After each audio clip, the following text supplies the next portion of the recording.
दो खुशखबरी सामने आई है। पहले कौन सा आप खुशखबरी सुनना चाहेंगे? चलिए पहले अच्छे वाला खुशखबरी आपको सुना देता हूं जो आपके मन को सुकून दे। पहला खुशखबरी सुनिए कि आज अमेरिका से एलपीजी आया और रसिया से क्रूड ऑयल आया, भारत पहुंच चुका है, जो कि बहुत खुशी की बात है। और दूसरा बात यह है कि आज प्रधानमंत्री मोदी जी शाम को हाई लेवल की मीटिंग किए। देखिए प्रधानमंत्री मोदी जी के साथ हरदीप पुरी, अजीत डोभाल, रक्षा मंत्री, तमाम बड़े बड़े मंत्री शामिल हैं। लेकिन मजे की बात यह है कि प्रधानमंत्री जो बोल रहे हैं ना वो आपको सुनाई नहीं देगा, क्योंकि आवाज को म्यूट कर दिया गया है। जब भी हमारे देश में हाई लेवल की मीटिंग होती है या किसी भी प्रकार का मीटिंग होता है जिसमें प्रधानमंत्री मोदी जी कुछ बोल रहे हैं तो उसको म्यूट कर दिया जाता है। आखिर क्यों म्यूट किया जाता है, ये बात हम जानना चाहते हैं। और देश के तमाम लोग ये बात जानना चाहते हैं कि जब प्रधानमंत्री मोदी जी हिंदुस्तान में रहें या हिंदुस्तान से बाहर कहीं जाएं, विदेश में या मीटिंग करें वहां के लीडरों से, तो लगभग वीडियो को म्यूट कर दिया जाता है। और सबसे बड़ी खबर यह है कि देखिएगा जब प्रधानमंत्री मोदी जी विदेश दौरे पर जाते हैं तो प्राइवेट न्यूज चैनल उनके साथ जाता है, डीडी न्यूज नहीं जाता है, और जाता भी है तो वो खबर नहीं चलता है, खबर को दबा दिया जाता है। इस चीज को आप नोटिस कीजिएगा, ये नोटिस बहुत कम लोग करते हैं। जब भी प्रधानमंत्री मोदी जी अमेरिका हो, इजराइल हो या दुबई हो, कहीं भी प्रधानमंत्री मोदी जी किसी भी देश में यात्रा करते हो तो उनके साथ प्राइवेट न्यूज चैनल वाले जाते हैं, सरकारी न्यूज चैनल वाले नहीं जाते हैं। और हर एक वीडियो को म्यूट कर दिया जाता है ताकि भारत के लोग ना जाने कि प्रधानमंत्री मोदी जी क्या बातचीत कर रहे हैं। इतने दिनों से मिडिल ईस्ट में क्राइसिस मचा हुआ है और आज प्रधानमंत्री मोदी जी को लगा कि चलिए भाई थोड़ा हाई लेवल की मीटिंग कर ले, देश के लोगों को बता दे कि हमें आपकी चिंता है, वरना तो लोग लाइन में खड़े खड़े मर ही रहे थे, मार कर ही रहे थे। उससे प्रधानमंत्री मोदी जी को थोड़ी ये मतलब है। बस प्रधानमंत्री मोदी जी को पता है कि देश के जनता को कैसे लूटना है, कैसे बरगलाना है, कैसे मूर्ख बनाना है। प्रधानमंत्री मोदी जी को और अमित शाह जी को बहुत अच्छे से यह बात पता है।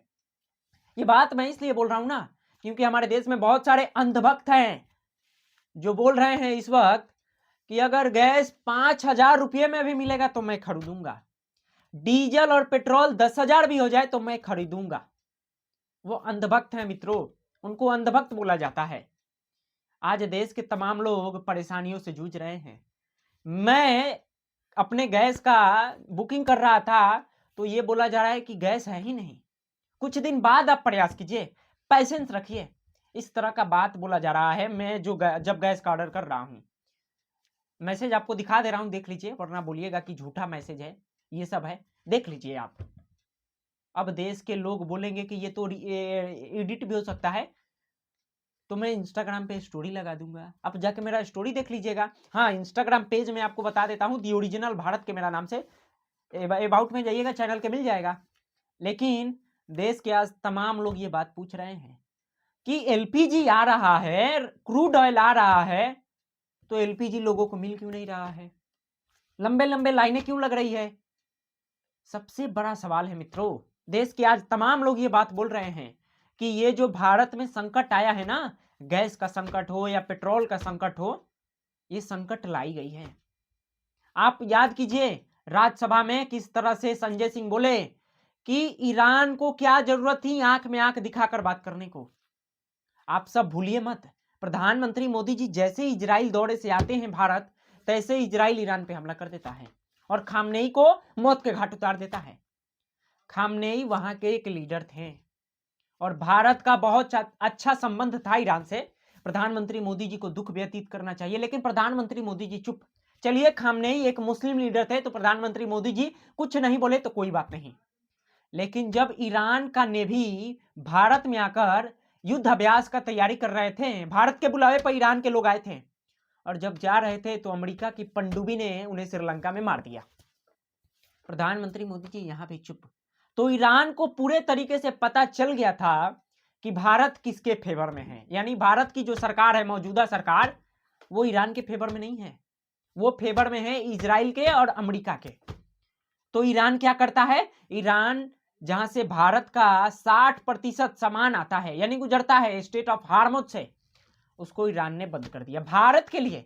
वो रास्ते चीन के लिए खुले थे, केवल भारत के लिए बंद थे।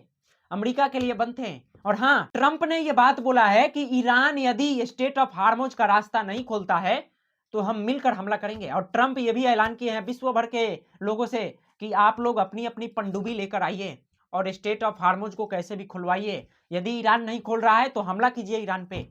ये ट्रंप दुनिया के तमाम देशों से ये अपील कर रहे हैं, लेकिन ईरान डरने का नाम नहीं ले रहा है मित्रों। ईरान मौजूदा वक्त में कमजोर हो सकता है, लेकिन ट्रंप के सामने कमजोर नहीं है। ट्रंप को भी धमकी दे रहा है ईरान कि ट्रंप को भी मारेंगे। ईरान डरने वाला नहीं है, लेकिन हमारे देश में जिस तरह से हाहाकार मचा, सोचिए, जबकि हमारा देश में कोई युद्ध नहीं हुआ, युद्ध हो रहा है कहीं और, परेशानी कहीं और हो रही है, और उसका कारण सिर्फ एक है, तू मैं, आंख में आंख दिखाकर बात करना। भारत को इस मामले पर न्यूट्रल रहना चाहिए। तमाम बड़े बड़े नेता, अखिलेश यादव जी क्या बोले कि मोदी जी को बहुत अच्छा मौका मिला था विश्व गुरु बनने का, लेकिन वो विश्व गुरु बनने का मौका खो दिए। यानी यहां पे प्रधानमंत्री मोदी जी को बातचीत करना चाहिए ईरान से। ईरान के खामनेई की जो हत्या हुई उससे बातचीत करना चाहिए, दुख व्यतीत करना चाहिए, जो गलत हुआ सो गलत हुआ, लेकिन कुछ नहीं। जिस तरह से भारत में प्रॉब्लम हुआ, लोगों की मौतें हुई, तो प्रधानमंत्री मोदी जी गायब। अब आके हाई लेवल की मीटिंग कर रहे हैं, देश के लोगों को बता रहे हैं कि देखिए मैं तो जी आपके लिए सोच रहा हूं, आपके लिए कर रहा हूं। तो जो बातें कर रहे हैं वो बातें क्यों नहीं सुनाई दे रही है देश के लोगों को? सबसे बड़ा सवाल है, मेरा सवाल है और देश के लोगों का भी सवाल है कि जो प्रधानमंत्री मोदी जी इशारे करके ऐसे ऐसे हाथ हिला हिला के बात कर रहे हैं, वो लोगों को नहीं सुनाई दे रहा है, क्योंकि वो आवाज ही में उठे। बाकी मित्रों, इस कार्यक्रम को यहीं तक रखते हैं। नमस्कार, मेरा नाम पवन है और आप देख रहे हैं दी ओरिजिनल भारत।